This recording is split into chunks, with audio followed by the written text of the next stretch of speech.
বাংলাদেশে যেগুলিকে চাঁদাবাজির জায়গা আসে, যেগুলো অন্যান্য জায়গায় যত রকম যত কিছু আসে, এই সচিব ও সচিবালয়ে কোন সচিব বসবো না বসবো এগুলি কিন্তু অলরেডি বিএনপির হাতে চলে গেছে।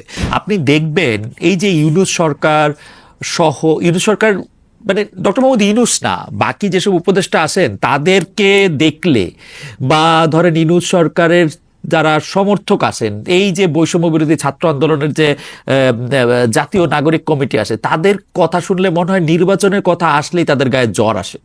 তারা নির্বাচনটা দিতে চান না। নির্বাচনটা মনে হইতো আর কি কথা শুনলে যে যে তাদের আসলে নির্বাচনটা দেওয়ার ব্যাপারে তাদের একটু এটা আসে। ডক্টর মোহাম্মদ ইউনূস এটা বলতে চেষ্টা করলেন যে ভাই, আমরা এইখানে আসছি, নির্বাচন একটা দিব, আমাদের কিছু সংস্কার করা দরকার ছিল, আমরা কিছু সংস্কার করব, সংস্কার করে আমরা তোমাদেরকে নির্বাচন দিয়ে আমরা যাবো গিয়া। টাইমলাইনটা কি? টাইমলাইনটা হচ্ছে 2025 সালের ডিসেম্বর থেকে 2026 সালের আধা পর্যন্ত। এইটা নিয়েও কিন্তু এই যে ধরেন আমাদের কিছু উপদেষ্টা, বৈষম্য বিরোধী ছাত্র আন্দোলন, তারপরে ধরেন এই মানে জাতীয় নাগরিক কমিটি, তাদের কিন্তু এই ব্যাপারটা পছন্দ হইল না। তারা নানাভাবে বলতে থাকলেন বিচারের আগে নির্বাচন না, সংস্কারের আগে নির্বাচন না, আমরা কি এই জন্য এটা করছিলাম কিনা। তার ফলে বিএনপির কিন্তু আসলে মোটামুটিভাবে ভয় পাওয়ার মতো যথেষ্ট কারণ হয়েছিল। তো ভয় পাওয়ার মতো কারণটা কি? বিএনপি বা নির্বাচনের জন্য এরকম অস্থির হয়েছে কেন? ভাই, নির্বাচনের জন্য অস্থির হয়েছে সেইটাও খুব সরল কথা। নির্বাচন কইরা গদিতে গিয়া না বসলে যতই যে কোনো জায়গায় যা কিছু করি, এটাতে কিন্তু পোষায় না। কিন্তু মানে ধরেন বাংলাদেশে যেগুলিকে চাঁদাবাজির জায়গা আসে, যেগুলো অন্যান্য জায়গায় যত রকম যত কিছু আসে, এই সচিব ও সচিবালয়ে কোন সচিব বসবো না বসবো এগুলি কিন্তু অলরেডি বিএনপির হাতে চলে গেছে। কিন্তু তারপরেও কিন্তু সবকিছু যায় নাই।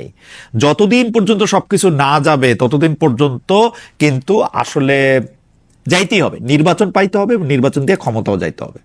সেই জন্য আমি মনে করি এই যে মানে এই ইয়াটার কথা বলা যে আরেকটা নিরপেক্ষ সরকার লাগবে, এইটা বিএনপির একটা রাজনৈতিক চাল এবং বেশ ম্যাচিউর চাল বলে মনে হয়। বিএনপি বলতেছে যে আপনারা ইলেকশনটা ঠিক মতো দিতে পারবেন না, অর্থাৎ নির্বাচন ঠিকঠাক দিয়ে চলে যেতে পারাটাই এখন ইউনূস সরকারের সাফল্য হিসেবে বিবেচিত হবে।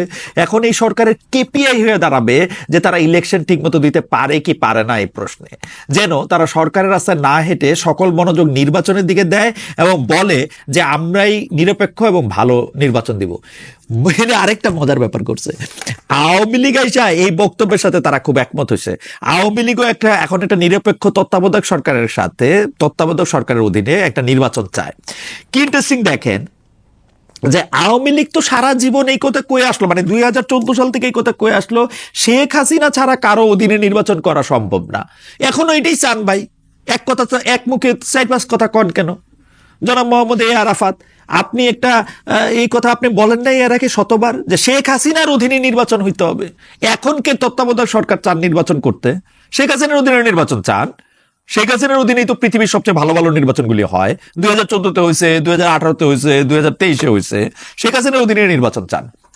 যদিও ডক্টর ইউনূসের প্রতি আমি কি বলবো, আমার একটু আস্থা আছে যে অন্তর্বর্তী সরকারের 3 জন সদস্য যদি বৈষম্য বিরোধী ছাত্র আন্দোলনের বা তারপরে তারা যদি অন্য কোনো রাজনৈতিক একটা কাঠামোর বা রাজনৈতিক একটা দল করে তারা যদি অংশ নেয়, তবু আমার ডক্টর মোহাম্মদ ইউনূসের প্রতি আস্থা আছে যে ডক্টর মোহাম্মদ ইউনূসের ইলেকশনটা বা ডক্টর মোহাম্মদ ইউনূসের আন্ডারে ইলেকশনটা ভালো হবে। কেন এই আস্থা আছে জানেন?